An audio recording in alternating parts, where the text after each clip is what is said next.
Previous lecture में हमने hybridisation ख़त्म किया था, जिसमें आपको sp, sp2, sp3, sp3d, sp3d2, sp3d3 hybridisation के बारे में बताया था। इसके बाद में हमने पढ़ा था कि इथाइलिन में किस प्रकार की बॉन्डिंग होती है। उसके बाद में आपको बताया था कि पाई बॉन्ड का फॉर्मेशन कैसे होता है, और एसिटिलीन में भी किस प्रकार की बॉन्डिंग होती है और किस प्रकार से परपेंडिकुलरली दो पाई बॉन्ड बनते हैं। आज हम शुरू करते हैं VSEPR थ्योरी। यह सिद्धांत सर्वप्रथम गिलिस्पी और नाइहोम नाम के साइंटिस्ट के द्वारा दिया गया था। इस सिद्धांत के अनुसार किसी अणु के केंद्रीय परमाणु के संयोजकता कोश में विद्यमान इलेक्ट्रॉन से भरे हुए कक्षक स्पेस में इस प्रकार से व्यवस्थित रहते हैं कि उनके मध्य प्रतिकर्षण बल कम से कम हो। इसका मतलब यह है कि प्रतिकर्षण बल जितना कम होगा उतना ही उस मॉलिक्यूल की जो ज्यामिति होगी वो नियमित होगी, मतलब प्रतिकर्षण बल न्यूनतम होना चाहिए। और प्रतिकर्षण बल अगर बढ़ता जाएगा, मतलब number of lone pair of electrons जितने ज़्यादा होंगे उसमें उतनी ही उसकी ज्यामिति में विकृति आएगी और उसका प्रतिकर्षण उतना ही बढ़ता जाएगा। किसी अणु की आकृति या ज्यामिति मेन जो जिन कारकों से या जिन फैक्टर्स पर निर्भर करती है उनमें फर्स्ट है केंद्रीय परमाणु के संकरण का प्रकार। केंद्रीय परमाणु के संकरण का प्रकार, जैसे अगर sp होगा तो उसकी जो ज्यामिति होगी, ज्योमेट्री होगी, वो लीनियर होगी, रेखीय होगी, और उनका जो बंध कोण होगा वो 180 डिग्री होगा। इसी प्रकार से sp2 की जो ज्यामिति है वो समतल त्रिभुजीय होगी और उसका बॉन्ड एंगल 120 डिग्री होगा। sp3 हाइब्रिडाइजेशन में जो ज्यामिति होगी वो चतुष्फलकीय होगी और उसका जो बॉन्ड एंगल है वो 109 डिग्री 28 फाई होगा। sp3d की जो ज्योमेट्री है वो ट्राइगोनल बाईपिरामिडल, मतलब त्रिभुजीय द्विपिरामिडीय उसकी आकृति होगी और उसका जो बॉन्ड एंगल होगा वो 120 एंड 90 डिग्री होगा। इसी प्रकार से sp3d2 की जो आकृति है वो अष्टफलकीय यानी ऑक्टाहाइड्रल होगी और उसका जो बंध कोण होगा वो 90 डिग्री होगा। सेकंड है कि केंद्रीय परमाणु जो सेंट्रल एटम होते हैं उसके संयोजकता कोश में इलेक्ट्रॉन की संख्या क्या है। मेन जो VSEPR थ्योरी है वो इसी पे बेस्ड है कि संयोजकता कोश में अगर अयुग्मित इलेक्ट्रॉन पाए जाएंगे तो उनके बीच में प्रतिकर्षण आ जाएगा, और लोन पेयर के बीच का जो प्रतिकर्षण होता है वो मैक्सिमम होता है। लोन पेयर जो repulsive forces is greater than lone pair bond pair is greater then bond pair, और जितने ज़्यादा लोन पेयर अयुग्मित इलेक्ट्रॉन होंगे उनमें उतना ही उनके जो ज्यामिति होगी उसकी वो डिस्टर्ब होती जाएगी। इसका मतलब ये है संकरित कक्षकों में इलेक्ट्रॉन के वितरण के पश्चात उनके अयुग्मित इलेक्ट्रॉन युक्त कक्षक अन्य परमाणु के ऐसे ही परमाणु कक्षकों के साथ अतिव्यापन करके सिग्मा बंध बनाते हैं, और युग्मित जो इलेक्ट्रॉन्स होते हैं वो कक्षक एकाकी यानी लोन पेयर ऑफ इलेक्ट्रॉन युग्म के रूप में रहते हैं। जैसे sp3 हाइब्रिडाइजेशन में हम देखते हैं कि CH4 मतलब मीथेन का भी sp3 हाइब्रिडाइजेशन है, अमोनिया का भी sp3 हाइब्रिडाइजेशन है, और H2O का भी sp3 हाइब्रिडाइजेशन है। ये मैंने आपको प्रीवियस लेक्चर में बताया था कि हम हाइब्रिडाइजेशन कैसे निकालते हैं। Number of hybrid orbital is equal to number of sigma bond plus number of lone pair of electrons. तो उस आधार पर हमने देखा था कि इनके नंबर ऑफ हाइब्रिड ऑर्बिटल इन तीनों जो कंपाउंड्स हैं उनमें, चाहे वो CH4 हो, चाहे वो NH3 हो, चाहे H2O हो, number of hybrid orbital is equal to 4। इसका मतलब इसका जो संकरण का प्रकार है वो क्या है, sp3। अब देखते हैं कि संयोजकता इलेक्ट्रॉन की जो संख्या है वो हम देख रहे हैं कि कार्बन फोर्थ ग्रुप का है, तो इसमें इलेक्ट्रॉन नंबर ऑफ जो इलेक्ट्रॉन्स होते हैं इन आउटर मोस्ट ऑर्बिटल में 4 होते हैं, नाइट्रोजन में 5 होते हैं और ऑक्सीजन में 6 होते हैं। अब जो सिग्मा बॉन्ड है वो CH4 के केस में हम देख रहे हैं कि सिग्मा बॉन्ड 4 बनेंगे। अमोनिया के केस में हम देख रहे हैं कि nitrogen is covalently bonded in 3 hydrogen atoms. इसका मतलब इसमें 3 बॉन्ड है, सिग्मा बंध जो है वो 3 है, और H2O के केस में सिग्मा बंध 2 है। अगर लोन पेयर ऑफ इलेक्ट्रॉन्स देखेंगे तो कार्बन ने अपने चारों जो इलेक्ट्रॉन्स थे वो 4 हाइड्रोजन बंध के द्वारा बन गए, मतलब loan pair of electrons methane में CH4 में कार्बन पे लोन पेयर ऑफ इलेक्ट्रॉन 0 है। यहाँ अमोनिया के केस में नाइट्रोजन पर लोन पेयर ऑफ इलेक्ट्रॉन 1 है और H2O में ऑक्सीजन के ऊपर लोन पेयर ऑफ इलेक्ट्रॉन 2 हैं। इसका मतलब ये है कि ऑक्सीजन पर 2 लोन पेयर हैं तो उनमें लोन पेयर जो रिपल्सन होगा वो मैक्सिमम होगा। तो first is lone pair repulsion, फिर second is lone pair bond pair और फिर बॉन्ड पेयर। इस वजह से जो H2 है उस मॉलिक्यूल जो आकृति होती है, मॉलिक्यूल की आकृति वो कोणीय हो जाती है, वी शेप का हो जाता है और उसका बॉन्ड एंगल 109 डिग्री 28 फाई की जगह 104 डिग्री हो जाता है।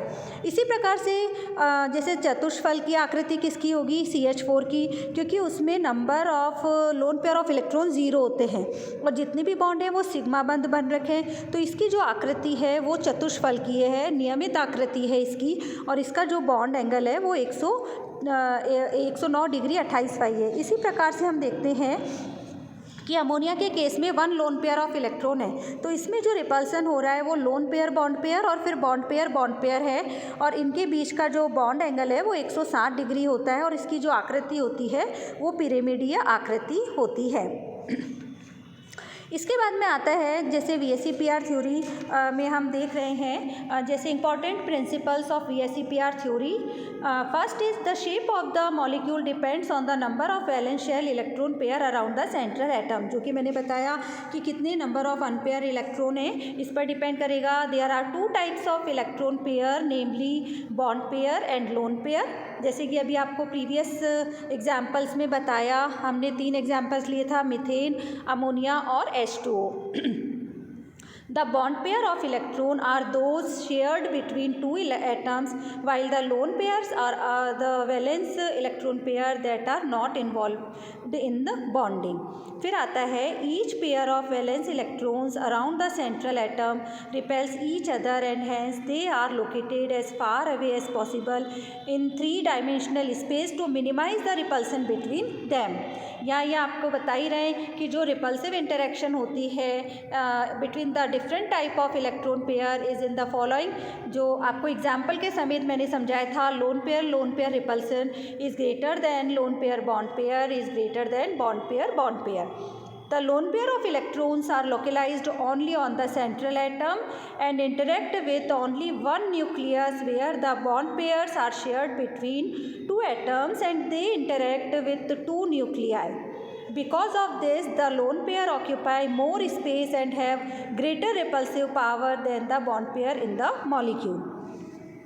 अब अगर इसके इम्पॉर्टेंट हम देखें तो फर्स्ट जो पॉइंट है वो ये है कि यदि किसी मॉलिक्यूल में जो सेंट्रल एटम होता है उसमें केवल bonding electrons, according to VSEPR theory, जो मेन मुख्य रूप से जो इसके नियम बताए गए हैं उसमें पहला जो नियम है वो है यदि किसी मॉलिक्यूल के सेंट्रल एटम में केवल लोन पेयर ऑफ इलेक्ट्रॉन होते, लोन पेयर नहीं, बॉन्डिंग इलेक्ट्रॉन, सिर्फ मतलब जो कि बॉन्ड बना रहे हैं, तो बॉन्डिंग इलेक्ट्रॉन्स होते हैं तो उनका जो आकार होता है वह नियमित होता है। जैसे कि हमने अभी मीथेन के एग्जाम्पल में पढ़ा था, मीथेन की आकृति चतुष्फलकीय है और बॉन्ड एंगल उसका 109 डिग्री 28 फाई है।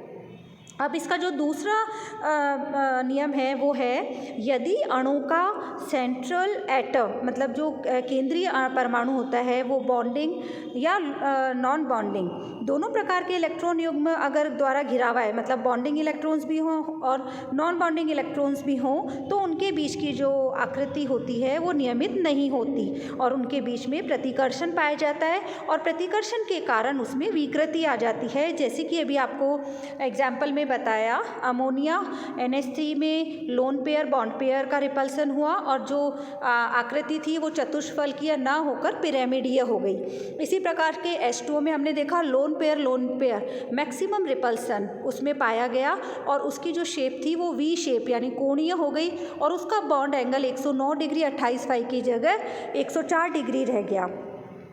फिर आता है कि अगर जैसे ABX टाइप का कोई प्रकार के जो मॉलिक्यूल्स होते हैं, उसमें अगर B की जितनी इलेक्ट्रोनेगेटिविटी बढ़ती जाती है उतना ही उसका जो बॉन्ड एंगल है वो घटता जाता है।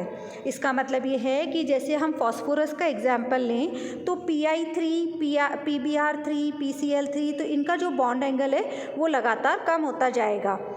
अब इसके अंदर फोर्थ जो पॉइंट है वो ये है, जैसे हम जैसे पूर्ण भरे हुए जो कक्षक होते हैं, मतलब अगर पूर्ण भरे हुए कक्षक होते हैं, फुलफिल्ड जो ऑर्बिटल होते हैं, उनके जो बॉन्डिंग इलेक्ट्रॉन्स का जो प्रतिकर्षण होता है वो अपूर्ण भरे हुए, मतलब जो पूरे भरे हुए कक्षक नहीं होते, उनके बॉन्डिंग इलेक्ट्रॉन की तुलना में अधिक होता है।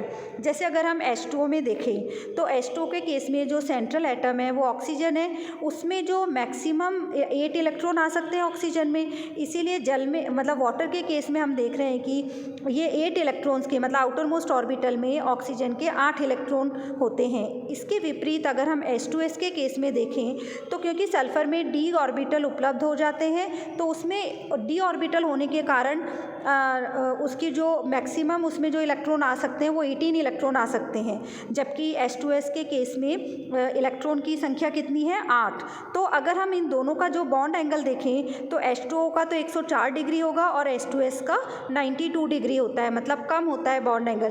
तो कई बार क्वेश्चन पूछ लिया जाता है एग्जाम्स में कि H2O का बॉन्ड एंगल 104 डिग्री है जबकि H2S का बॉन्ड एंगल 92 डिग्री है, जो कि H2O से कम है। इसका क्या कारण है जबकि इन दोनों में sp3 हाइब्रिडाइजेशन पाया जाता है? इसका कारण यही है क्योंकि H2O में ऑक्सीजन में मैक्सिमम 8 इलेक्ट्रॉन पाए जाते हैं, सल्फर में d ऑर्बिटल उपलब्ध होने के कारण इसमें मैक्सिमम जो इलेक्ट्रॉन की संख्या है वो 18 हो सकती है। इस वजह से इसका जो मतलब H2S के पास केवल 8 इलेक्ट्रॉन है और इसका कक्षक पूर्ण भरा हुआ नहीं है, इसीलिए इसके बीच में प्रतिकर्षण बल कम होता है और इस वजह से इसका जो बॉन्ड एंगल है उनमें डिफरेंस आ जाता है। अब जो फिफ्थ पॉइंट है वो है यदि अबंधी इलेक्ट्रॉन, मतलब लोन पेयर ऑफ इलेक्ट्रॉन के लिए कक्षकों में एक से अधिक, वही है कि जो lone pair repulsion is maximum than lone pair bond pair is greater than lone pair bond pair. या हमारी VSEPR थ्योरी के मेन जो पॉइंट्स होते हैं वो कंप्लीट होते हैं। अब वन बाय वन नेक्स्ट जो अपना लेक्चर होगा उसमें एक के बाद एक मॉलिक्यूल की जो आकृति है, उनका अणुसूत्र है, उनका संरचना सूत्र है, उसमें सिग्मा बॉन्डों की संख्या कितनी है, उनका संकरण का प्रकार है, ये हम नेक्स्ट जो हमारा लेक्चर होगा उसमें पढ़ेंगे।